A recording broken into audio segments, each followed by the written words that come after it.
Okay, so today we are going to focus on shape. And you see here, I have a piece of paper. You are going to need a paper and a pencil. So if you don't have that, go ahead and pass that out and feel free to pause the video.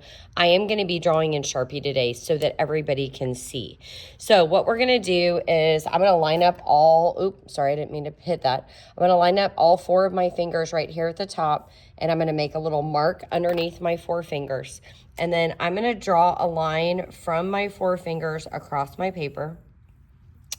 And then right down the middle of that line, I'm going to make a vertical line right down the bottom. Okay, so we're talking about 2 categories of shapes today, which is why we just divided our paper.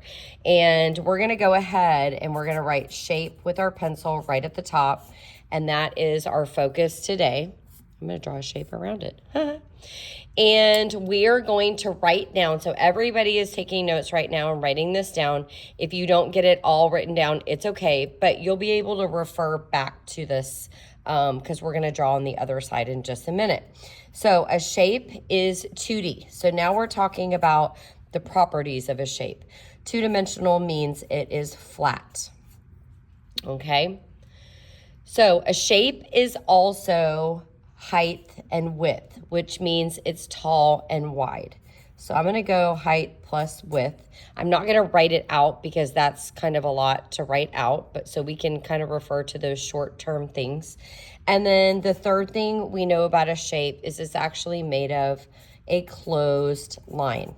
Okay, so that might sound kind of funny, but if you think about a line and that line travels, it actually, to create a shape, has to go back to where it started, whether it's an organic or a geometric shape.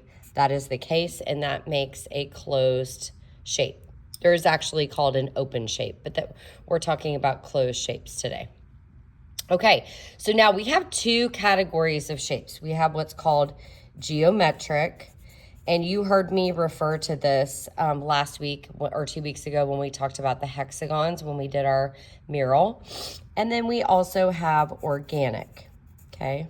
Those are our 2 categories of shapes. So we're going to start with geometric.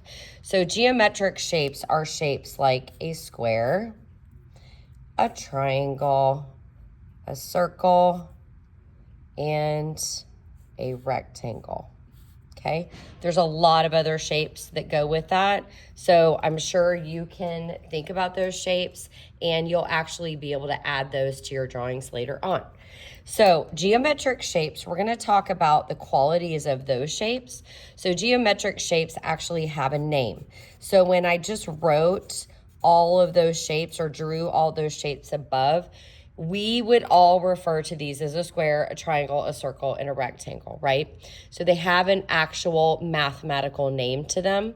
Speaking of that, they are all mathematical shapes. That may not mean anything right now, but once you get older and you get more into geometry and things like that, you will refer back to these shapes too, okay? And then these shapes are perfect shapes that have measurements and they follow rules.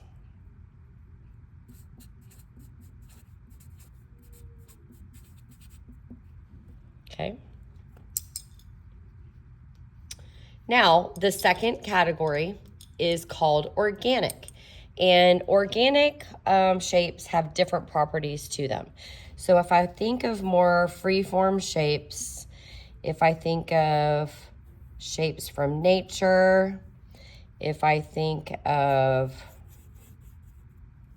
things that have a little bit more movement and kind of more wonky shapes, those are organic shapes, okay? So organic shapes may remind you of things, but they are more abstract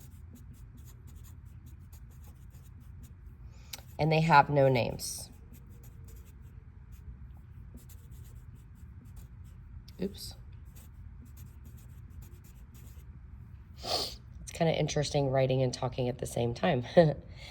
They don't follow rules like geometric shapes.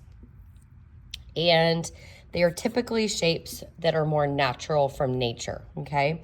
So if you think about going to the grocery store, mom, dad says, we need organic milk. Organic milk is more natural. It has less things in it. So I'm just gonna write down nature because those are typically more nature shapes. So what your challenge today is you are going to make a geometric monster on the other side of your paper. You're going to make an organic monster right next to it, okay? So you have to make 2 monsters. While I'm on this side, I'm going to go ahead and put my name right here, and I'm going to write my code, and then I have to remember one of my monsters can only have geometric shapes and the other one can only have organic.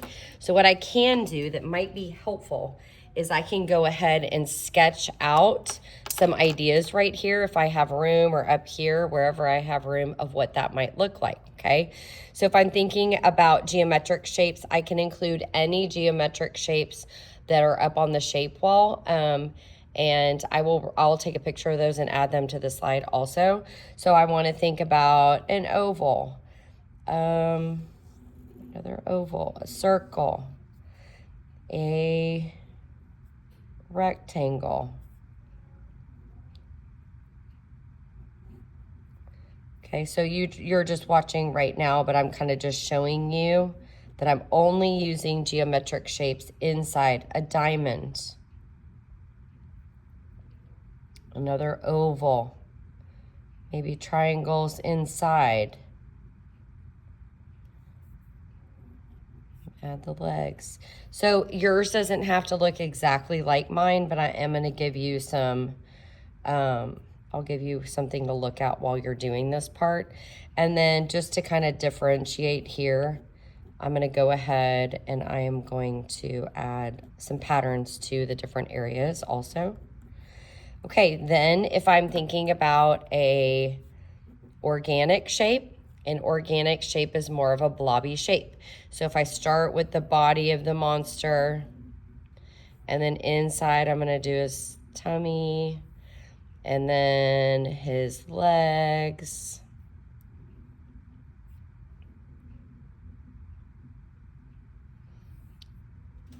So notice none of the shapes that I'm drawing are geometric. I'm literally having to think about making more free-form shapes.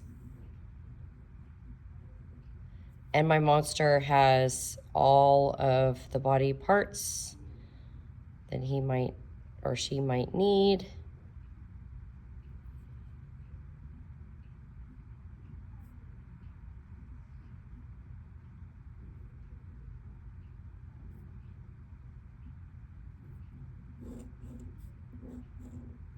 And then once I'm done, I'm going to go back and add a couple patterns to some of my areas just so it makes it a little bit more interesting to look at. Okay, so now I kind of sketched it out a little bit. So now what I'm going to do is on the back of my paper, which I wrote in Sharpie, so I can't use the back of my paper. So pretend like this is the back of my paper. I'm going to fold my paper in half. I'm going to open it up. I'm going to do a geometric monster on this side, an organic monster on this side, okay? Once you are done, you're going to go over your lines in Sharpie, and then I will tell you what you are going to color with once you're finished.